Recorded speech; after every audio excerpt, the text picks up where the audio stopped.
Cash back every used vehicle sold. Now at Chevrolet.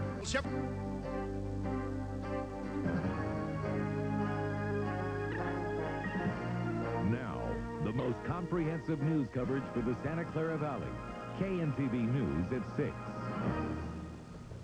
Good evening, everyone. Tonight, 2 local families are mourning the deaths of 2 loved ones who died in snowboarding accidents. The accidents happened in the Lake Tahoe area during a 4-day period last week. Now, the tragedy shed light on some of the dangers related to the very popular snow sport of snowboarding.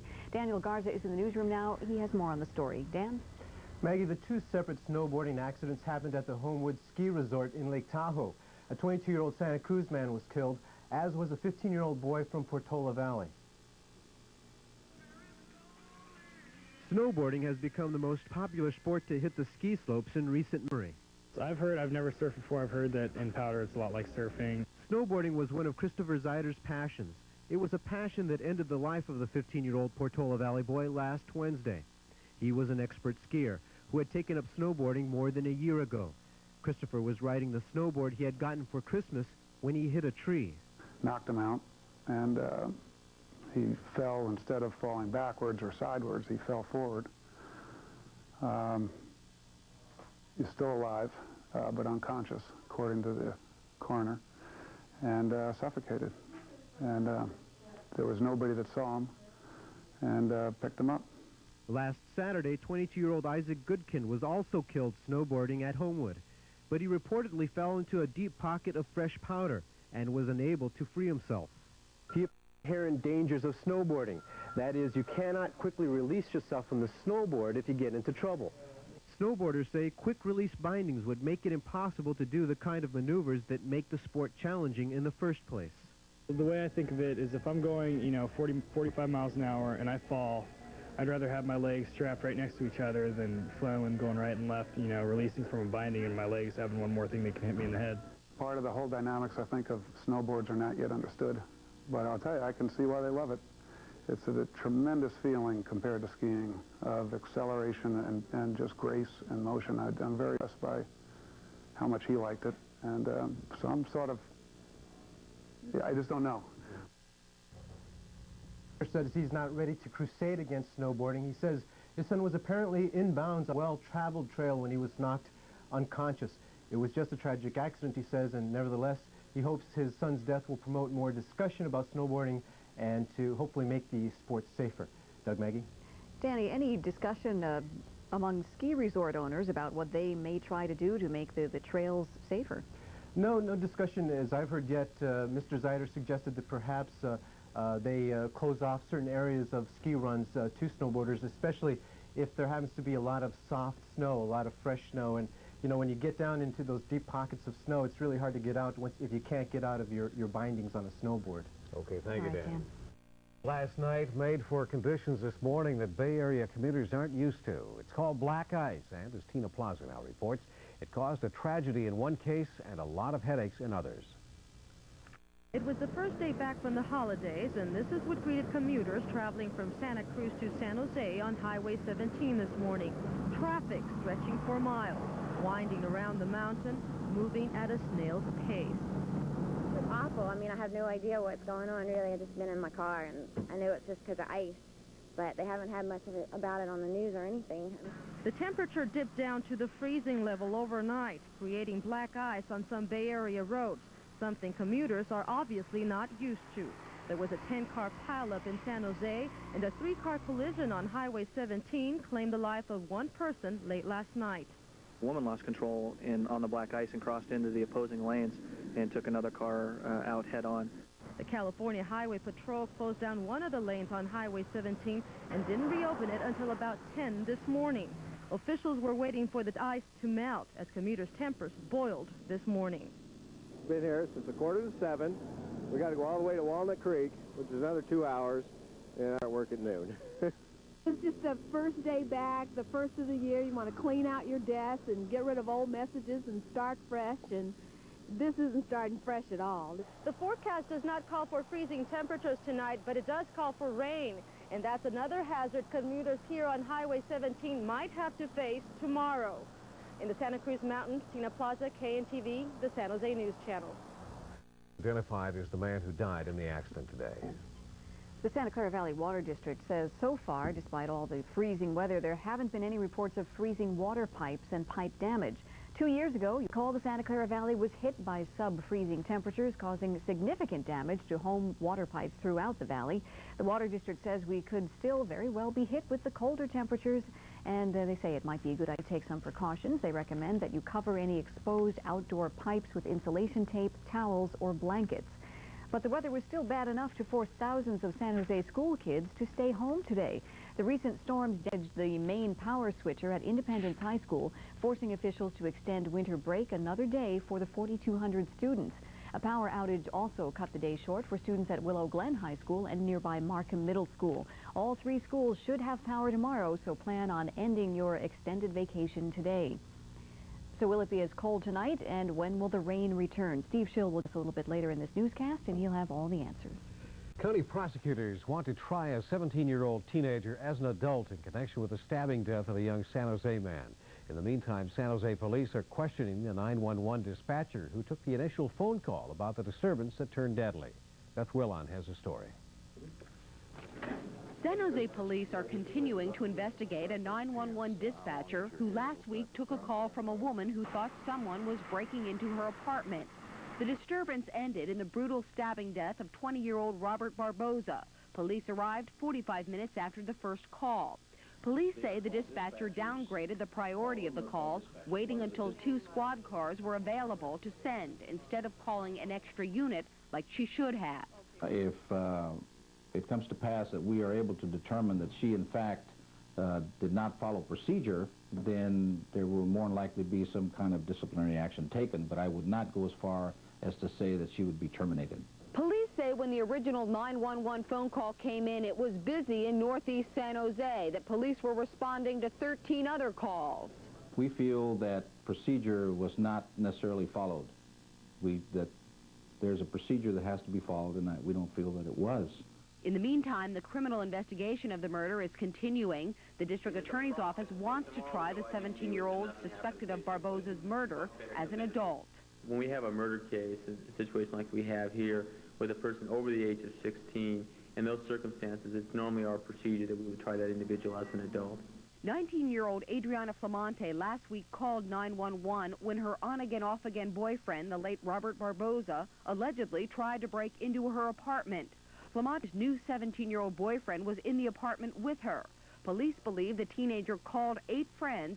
They allegedly chased Barboza across the street, and he was stabbed to death in broad daylight in front of this apartment.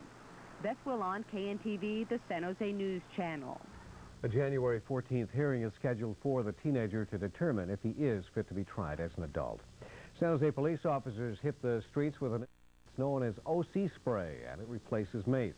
San Jose police began training with the new substance today. The police say mace is not effective against suspects who are mentally unstable or under the influence of drugs. The new substance is more effective, police say, because it's an inflammatory, not an irritant. OC spray is made of canine pepper, water, and alcohol. California is the 49th state in the nation to use this substance in law enforcement. So far, it is only available to police officers, not to the general public. When the news at 6 continues, school is not even in session, but we'll find out why they were lining up at San Jose City College. And if you need to get some revenge on an obnoxious sports fan, well, we'll find out what you may want to get in touch with. In 1959, Mildred Overfelt donated 33 acres to be developed into a park where people might find peace. The Overfelt Botanical Gardens is home to an abundant population of plants and wildlife. An ornamental Friendship Gate serves as the entryway into the Chinese Cultural Gardens. It's a special place to visit and relax. I'm Steve Schill, and this is the Spirit of San Jose. The Spirit of San Jose is brought to you by Lockheed. 3 mornings a week, law scientist Ted Carlson doesn't go to work. He goes to school. Thanks to a new industry-led program, people like Ted Carlson are providing some valuable support to our schools. By sharing, Ted is helping develop this nation's most precious resource, the minds of our children. Lockheed is people like Ted Carlson, involved now for the future.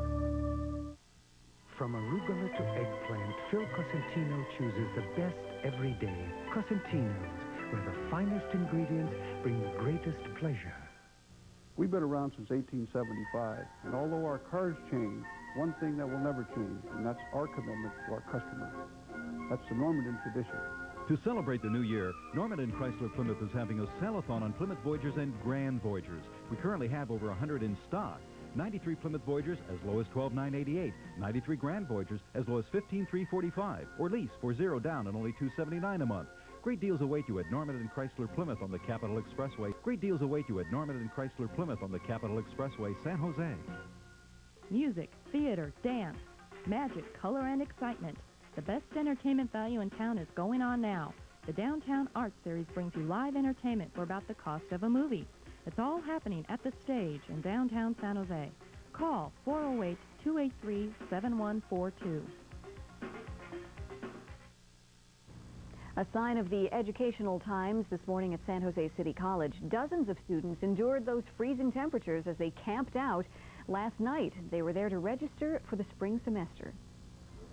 The classes that I'm going for, that everybody else would want them, and they'd fill up really fast, and so I was hoping I'd be getting here in time, and it doesn't look like I did, because I've been here, since 7. It's almost, 10:30 now. I'm just hoping my classes are still open. We're seeing a large number of students that are redirecting to us from the state colleges. Officials opened up the cafeteria early to accommodate the chilly students this morning. The average wait to register for the spring semester was about 3 hours. Registration will continue until the 23rd of this month. There's another new cop on the growing TV cop beat. It's called Fugitive Watch, and it's kind of a local version of America's Most Wanted. Fugitives like Narcisco Hernandez, wanted for murder in Texas and believed to be hiding here in the San Jose area, will be among the subjects. Creators of the cable venture say there will be dozens of fugitives featured in short clips around the clock. The federal authorities estimate on any given day there are 250,000 wanted fugitives in the United States. Locally, state parole alone has approximately 300 parolees at large in the San Jose area. The commercially sponsored television wanted posters will begin airing on Heritage Cable's Classified channel a week from today. The venture also has the backing and cooperation of local police, who will no doubt be called to investigate any tips generated by the program. They say it's not whether you win or lose, but rather, well, tell that to a Houston Oilers fan whose team lost yesterday in what's now being called the biggest choke in football history.